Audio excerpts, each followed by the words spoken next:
বাংলাদেশে এখন তালেবান সরকার রাষ্ট্র চালায়।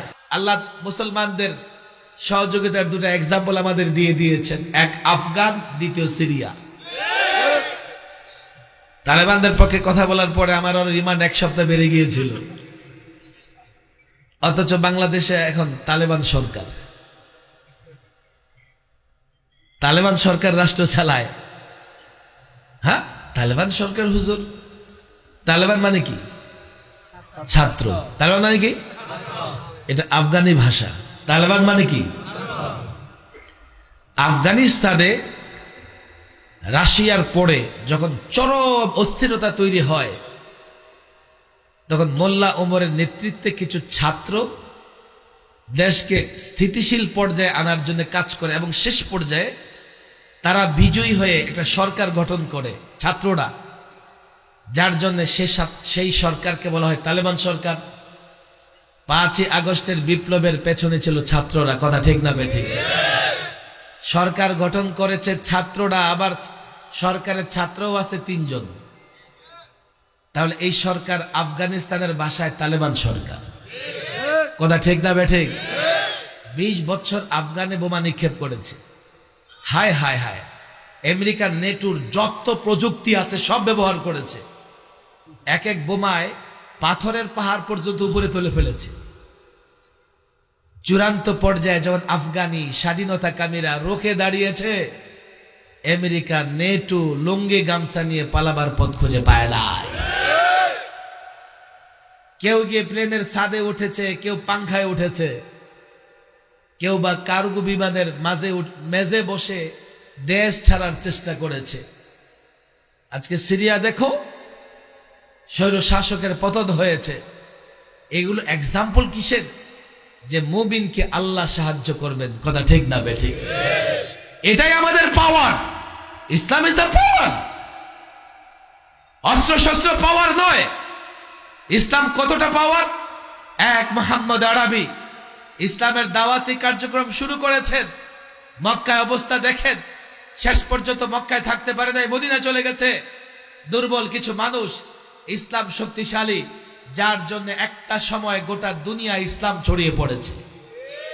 আজও যদি ইসলাম ধরো, আজও যদি ইসলাম মানো, আল্লাহর কসম করে বলি, ইসলাম শক্তি, ঈমান শক্তি।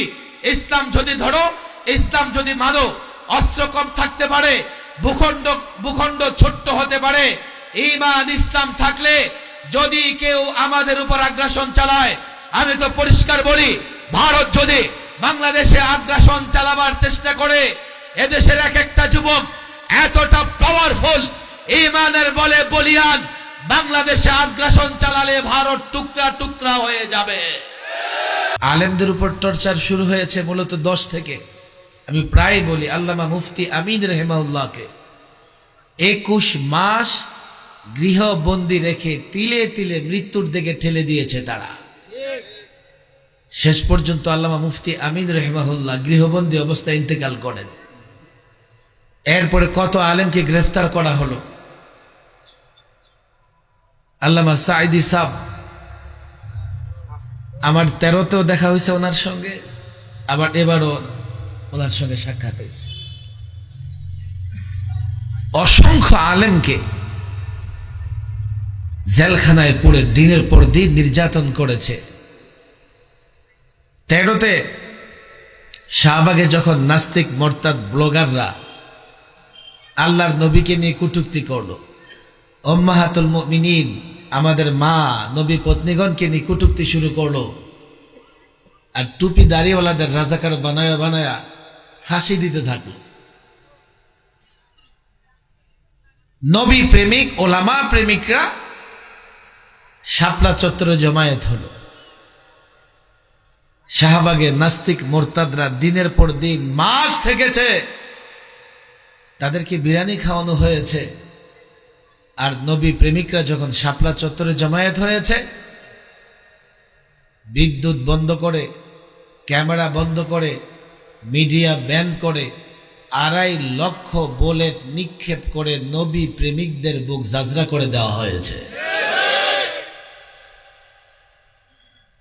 এবার 21শে নরেন্দ্র মোদীর আশাকে কেন্দ্র করে 2600 আলেম ছাত্র টুপি দাড়িওয়ালা যুবকদের গ্রেফতার করে হাই সিকিউরিটি জেলে ফাঁসির সেলে 24 ঘন্টা তালাবদ্ধ করে নির্যাতন করা হয়েছে।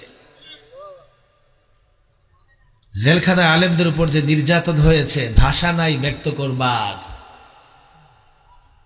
আলেমদের জেলের ভেতরে আমরা দেখেছি সব স্বাধীন। ধর্ষণ মামলার আসামি পুরো জেল ঘুরে বেড়াচ্ছে, চুরির মামলার আসামি, হত্যা মামলার আসামি, মাদক মামলার আসামি জেলখানা চড়ে বেড়াচ্ছে, আর আলেমদেরকে 24 ঘন্টা তালাবদ্ধ করে রেখেছে। আপনাদের কষ্ট হচ্ছে না তো? নতুন একটা জেল বানিয়েছে কেরানীগঞ্জ সেন্ট্রাল জেল। আফসোস মুসলমান ভাইদের জন্য। আরে তোমরাও তো নিজেরা মুসলমান দাবি করো নিজেদেরকে। এই জেলখানায় সব আছে, সব আছে।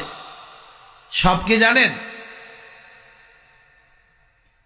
সেখানে আপনি মিউজিক শিখবেন তাও আছে, পার্লার আছে, রূপচর্চা করবেন, বডি বিল্ডিং করবেন তো ব্যায়ামাগার আছে,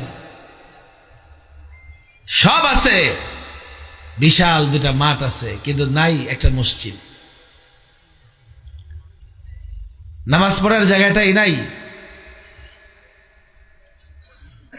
জেলখানায় আমরা দেখতাম সব আসামিরে ঘুরে বেড়ায়, আর আলেমরা জানালা দিয়ে তাকিয়ে থাকে, তালাবদ্ধ রুম। এক এক আলেমকে তার পরিবার থেকে বিচ্ছিন্ন করে দেওয়া হয়েছিল। কোনো যোগাযোগ ছিল না বাইরের সঙ্গে আমাদের। এক এক আলেমকে কোর্টে উঠাবে, হেলমেট, বুলেট প্রুফ জ্যাকেট, হাত করা ডান্ডা বেড়ি, একেবারে রোবটের মতো করে। যখন আমাকে আদালতে তুলতো আমি মনে করতাম বাংলাদেশে মনে হয় লোকজন নাই, পুরো আদালত খালি। আগে থেকে পুলিশ পুরো আদালত খালি করে এরপরে আলেমদেরকে কোর্টে উঠাইতো। এই অবস্থায় আমরা দেখেছি আইনজীবীরা যখন দেখতো আমাদের দিকে টপ টপ করে চোখ দিয়ে পানি পড়তো যে একটা আলেমের সঙ্গে কি আচরণ করা হচ্ছে। আজকে তাদেরকেও এভাবে উঠানো হয়, লোকেরা কান্না করে না, বরং পচা ডিম নিক্ষেপ করে।